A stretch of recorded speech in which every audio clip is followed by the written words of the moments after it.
Assalamualaikum warahmatullahi wabarakatuh. Ustadz, saya seneng anak saya ngaji Ustadz. Tapi kenapa mas saya ketus Ustadz? Maksud ibu bagaimana? Dia menundukkan kepala dan mulai menetes air matanya. Seolah-olah omongan saya waktu mendidiknya itu salah semua. Anak saya jadi ketus Ustaz. Alah ibu, ibu nggak paham agama. Apa yang ibu lakukan itu bid'ah bu. Bu, ibu ini awam. Kata Ustaz saya, hei anak durhaka, demi Allah saya tidak rela, tidak ikhlas mengajarkan agama ini kepada antum sekalian kalau antum melakukan itu kepada ibu dan bapakmu. Sehebat apa antum? Sehebat apa antum? Berani mengatakan ibu saya awam Ustaz, ibu saya bodoh Ustaz. Sehebat apa antum? Yang bikin orang tua antum itu nggak bisa belajar itu antum. Kenapa? Karena antum keburu lahir sebelum dia belajar. Dia mau belajar agama. Yang bikin orang tua bapakmu itu jadi bodoh agama itu antum juga. Dia pengen belajar agama, tapi dia meras keringat untuk memberi nafkah dan membesarkan antum. Dan ketika antum sudah besar begini jawabannya, orang tua saya awam Ustaz. Dan saya dibawa-bawa, kata Ustaz. Sejak kapan kata-kata saya menjadi legitimasi untuk merendahkan ibumu, untuk meneteskan air mata bapakmu? Demi Allah, air susu yang paling mahal itu adalah air susu ibu. Dan keringat yang paling berharga di muka bumi ini adalah tetesan keringat bapakmu.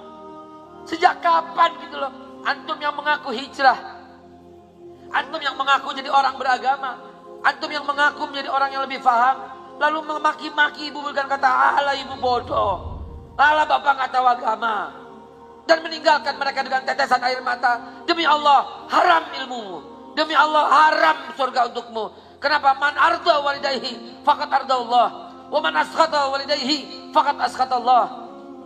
Siapa yang buat senang orang tua itu buat senang Allah. Siapa yang buat marah orang tua itu buat marah Allah. Camkan ini, rekam dan dengarkan kepada anak-anakmu di rumah yang baru belajar 1-2 hadis, tiba-tiba mengklaim ibu ini bodoh, ayah ini gak ngerti agama. Demi Allah saudaraku, Allah subhanahu wa ta'ala murka. Dan saya gak ridho dengan mengatakan membawa nama saya untuk mengatakan ini kepada ibu dan bapakmu. Ibu bapak kita tuh bodoh tuh kenapa? Kita yang bikin. Demi Allah yang paling berhak untuk menikmati ilmu dan lemah lembutnya dirimu itu orang tuamu anakku. Yang paling berhak atas mengalami dan merasakan indahnya orang habis ngaji, makin sopan, makin hormat, makin taat sama orang tua. Itu orang tuamu yang paling berhak, bukan siapapun. Jangan sok berakhlakul karimah kalau masih ketus di rumah. Mengajarkan hadis, mengabarkan hadis Nabi, tapi kasar sama orang tua. Ingat Sa'ad bin Abi Waqqas, ibunya tuh penyembah berhala. Demi Allah saudaraku, bahkan ibumu penyembah berhala pun tetap wajib kau hormati, kau sayangi, dan kau dakwah pelan-pelan secara santun dengannya. Sebagaimana Sa'ad bin Abi Waqqas. Sa'ad bin Abi Waqqas itu dilarang oleh ibunya untuk datang ke pengajian Nabi Muhammad di rumah Arqam bin Abil Arqam. Dan Sa'ad bin Abi Waqqas tidak datang. Sa'ad bin Abi Waqqas itu dilarang sholat oleh ibunya. Dan saat tidak sholat sampai ibunya tertidur, baru saat sholat. Sampai ibunya nyuruh, baru saat bin Abi Waqqas mampir ke rumahnya Arqam bin Abil Arqam untuk mendengarkan Rasulullah. Dan pura-pura jatuh, pura-pura sakit, pura-pura terlambat karena dia mendengarkan Nabi SAW. Dan dia dengan relanya berkata demikian kepada ibunya supaya ibunya tidak sakit hati. Lah kau sehebat apa? Sehebat Sa'ad bin Abi Waqqas. Lebih hebat daripada Abu Bakar Siddiq yang ibunya masih beragama Yahudi, yang masih sayang mati-matian dengan ibunya. Sehebat apa dirimu saudaraku anak muda? Secanggih apa ilmumu? Mengatakan ibumu bodoh, mengatakan ayahmu kurang agama. Ini Sa'ad bin Abi Waqqas. Ketika Sa'ad bin Abi Waqqas lama belum datang, nggak datang ke pengajian karena ibunya masih menahannya. Sampai ibunya nggak mau makan. Saat nggak meninggalkan ibunya, sampai ibunya mau makan selama 3 hari. Tahu antum sekalian apa yang dibisikin malaikat Jibril kepada Nabi SAW yang lagi ngajar di rumah Arqam bin Abil Arqam? Malaikat Jibril berucap, Yatlu alaikumul an rajulun min ahlil jannah Nabi sampai tersentak lagi mengajar jamaah sekalian. Nabi diam dan mengulang-ulang kata-kata malaikat Jibril. Yaslu alaikumul an rajulun min ahli jannah. Yaslu alaikumul an rajulun min ahli jannah. Yaslu alaikumul an rajulun min ahli jannah. Akan datang kepada kalian seorang laki-laki penduduk surga. Akan datang sebentar lagi dari kalian seorang laki-laki penduduk surga. Akan datang sebentar lagi nih seorang penduduk surga. Nabi pun tidak tahu siapa yang telah tercatat sebagai penduduk surga tanpa hisab. Orang pertama dijamin surga. Ternyata dari balik bukit keluar Sa'ad bin Abi Waqqas. Padahal ibunya penyembah berhala, saudaraku.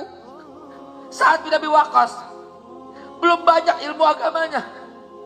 Dia cuma sayang sama ibunya, walaupun ibunya penyembah berhala. Dia cuma cinta sama ibunya, walau ibunya penyembah berhala.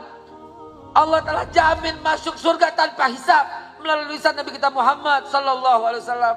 Lantas kau yang udah mulai hijrah dan berkata pada ibumu dan bapakmu, ya ibu tahu apa? Bapak ini kurang agama. Ngajilah Pak, ngaji. Jangan ributin orang, ngajilah Pak, ngaji. Demi Allah, netesnya air mata ibu, netesnya air mata bapak, atau batinnya yang terkoyak mengharamkanmu dari masuk surganya Allah Subhanahu wa taala. Ridha Allah fi ridha walidayhi wa sukhtullah wa sukhtu walidayhi. Sampai Utsman bin Affan tidak ikut perang gara-gara ini. Dan Nabi memaafkan. Kenapa? Karena jihad fisabilillah di masa Rasul lebih afdal merawat orang tua daripada jihad fisabilillah di masa Rasul. Wallahi akhi. Apalagi orang tuamu sudah susah, sudah kencing sendiri di celana, kau masih ngaji, kau masih tinggalin dengan alasan nuntut ilmu, celaka kamu. Dan ibumu pengen didampingin olehmu, kau masih jalan ke sana kemari. Ya Allah ya Rabb, Rabbi ighfirli wa li walidayya warhamhuma kama rabbayani shighara warhamhuma kama rabbayani shighara. Mungkin ada kata-kata kita yang salah dengannya. Mungkin ada kata-kata kita yang keliru dengannya. Mungkin karena kita nggak sanggup merawat, akhirnya kita kasih babysitter. Karena kita nggak sanggup merawat, kita kasih pembantu untuk ibu kita. Dan kita merasa berjasa karena kita mengirimkan pembantu. Padahal bukan itu yang diinginkan ibu. Padahal bukan itu yang diinginkan bapak. Yang diinginkan adalah pelukan darimu dan kasih sayang darimu. Demi Allah, matanya mampu membaca wajahmu ketika kau pengen atau nggak ngerawatnya. Karena itu kadang-kadang dia bilang nggak usah deh. Padahal dia tahu hatimu menolak. Sering kali bapak kita bilang bapak nggak lapar. Padahal dia lapar. Dia lihat wajahmu kepengen makanan itu.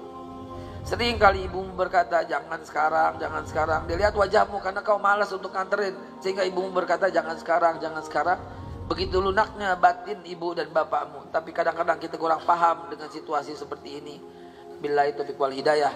Walafu minkum. Wassalamualaikum warahmatullahi wabarakatuh.